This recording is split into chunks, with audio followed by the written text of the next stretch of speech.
a big season for the Celtic women's team, and it's a big week as they get set to host Dundee United here at the Excelsior Stadium in Airdrie on Sunday. And to preview it, we've got club captain Kelly Clark alongside us. Kelly, how are you? I'm good, thanks. How are you? Good, yeah. Let's go for a wee walk and get a bit of heat because it's a cold day here. This is your home ground, Kelly. Excelsior. It's been your home for a couple of years now. Does it feel like that for the team?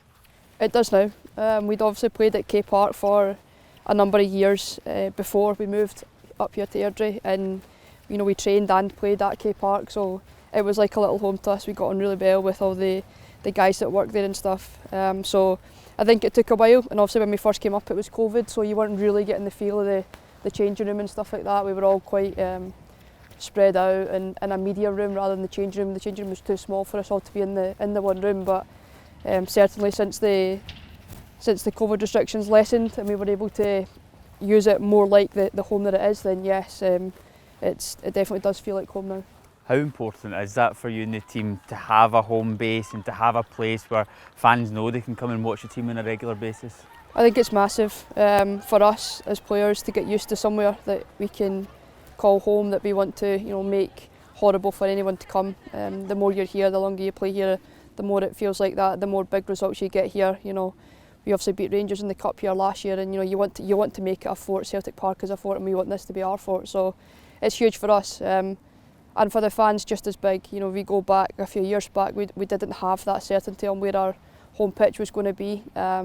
So for them to know and to be able to make plans when are our home games, how do they get there? Is it the train? Is it a car? I think it's massive, and we have seen that this year. There have been fans here that I know haven't been before, which is great to see. Obviously the Women's Euros in the summer has given women's football a big boost, so to get people along here for the first time and hopefully not their last is great. Yeah, we'll touch on the game against Dundee United in a bit. We'll kind of walk on. Tell us about the season in general so far. We just had the Derby game. It's a 0-0 draw, so we're still a couple of points off the top. It's still plenty to play for, so a good position for the team to be in at the moment. Yeah, absolutely. That's the first round of fixtures complete, and we're still up there, and with potentially 3 more fixtures against those that are above us still to play. So I think it's all still very close. We started it on an absolute flyer here at Airdrie against Hibs in the 9-0 victory, and since then it's been numerous really good performances with a couple of frustrating results, but it's a long season, and like I said, we've still got so many fixtures to play that it's all positive still so far. Is this 9 seasons you've been here now? Yeah, mad. We're getting close to the 10-year mark. I know. It's crazy to think where we were where we are now. It's genuinely difficult to even get my head around, to be honest. I can't quite believe it. Doesn't feel like I've been here for 9 years, which is probably a good thing. It feels a lot faster than that, and the progress that we've made at the club is just frightening. I would never have believed you when I signed 9 years ago that this is where we would be. It's been an incredible rise for yourself personally, for the team, for women's football in Scotland as well. Like, do you ever take a moment to kind of think about that at all? Life is so fast that not very often, but I don't know that I could without getting emotional. I just still can't really believe that women's football's professional in this country. When I was younger it was professional in maybe America, Germany, that kind of country, but to see it now here is genuinely just unbelievable. It makes me so proud that young girls nowadays, when I was at the age that I'm talking about, where you're having to look to Germany or America, those girls now can look to Celtic. They can look to other teams in the country, and hopefully, to be honest, it keeps growing, and there's not just 3 or 4 or 5 of us, but the entire league. But yeah, I don't really have the words. I just don't have the words. Women's football's just grown so much. I think back to being a kid and going to watch Scotland women play at McDiarmid Park, and hardly anybody in the crowd. You don't really know the players because there's no social media. You get very, very little visibility of the people that you actually want to be. I think the only real one that I knew of back then was Julie Fleeton, who did come here for a while, and I got to play with her. She was my childhood hero. But to be honest, she was the only one. So now the fact that we've got teams and teams of them is just amazing. You've still got that balancing act as well of working, of being club captain, of having that responsibility. How do you manage that when the rest of the girls are pretty much in there full time? I just maybe have more sacrifices that I have to make. I really don't have a life, but that's the choice that I make. My work are great, Celtic are great, everybody just makes it work.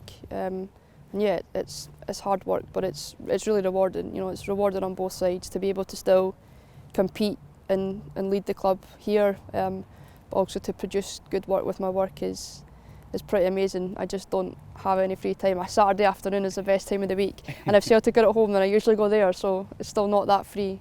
But yeah, it's really rewarding for me. I moan about it when I'm tired, but I choose to do it. You love it at the same time. Let's get back to the game on Sunday here at home to Dundee United. What an opportunity it is as well, with no games on for the men's first team. This could be a real chance to really pack this place out.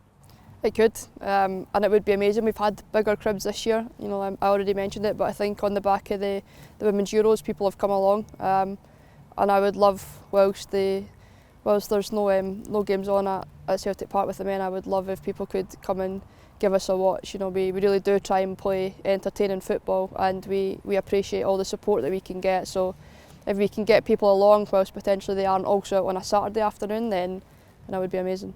Because you've had experiences last season, the cup finals, of having bigger crowds, and we saw how much that impacted the team because we managed to win both cups. Just put it into words what it does mean to the team when you do get that support. It's just so energy lifting. I think again, a female playing football, it's not something that we've been used to in the past. And that crowd at Tynecastle on that last game of the season last year, the final, I don't think they'll ever understand how much of a part they played in that. We were down to 10 men for so much of the game, and I remember it's at one point in the second half of extra time, I think we had a chance, and the noise from the crowd, it just was so uplifting. Hearing them singing, watching Glasgow Celtic, and you're standing on the pitch looking at each other like, this is unbelievable. I can't believe we've gone this long down to 10. We knew that we had the fight in us. We've raised to the big games, the big occasions. We'd already done it in one cup final, albeit with 11 players on the park. And yeah, that noise that they made, then hearing them sing, watching Glasgow Celtic, and Celtic's a way of life to a lot of people, and you can tell when you're on the pitch and in the stand. So yeah, that what they do for you in tough moments is second to none, and they really can take a lot of credit for that cup final because it was hard.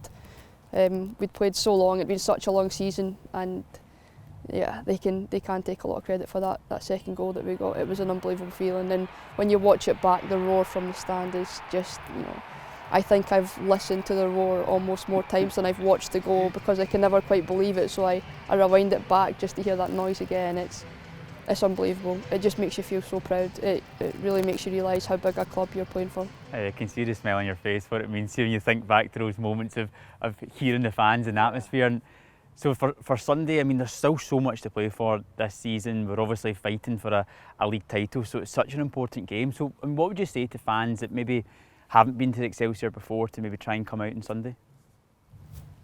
It's not as far away as you think, and it's a great little home for us. It's perfect size, the pitch is good. Like I say, we play good football on it. It's massive, so we've got lots of space that we can play in, and the attackers go and show how creative and skillful women's footballers can be. So get yourselves along. There are regulars that come along every week that don't go unnoticed, but come and join them and sing a song with them because they sing their little hearts out every week. Yeah, and there's going to be plenty for fans to do here on Sunday. There's going to be face painters, mascots, and also hopefully lots of entertaining football and a win as well. Kelly, thanks so much for joining us, and all the best for Sunday. Thank you.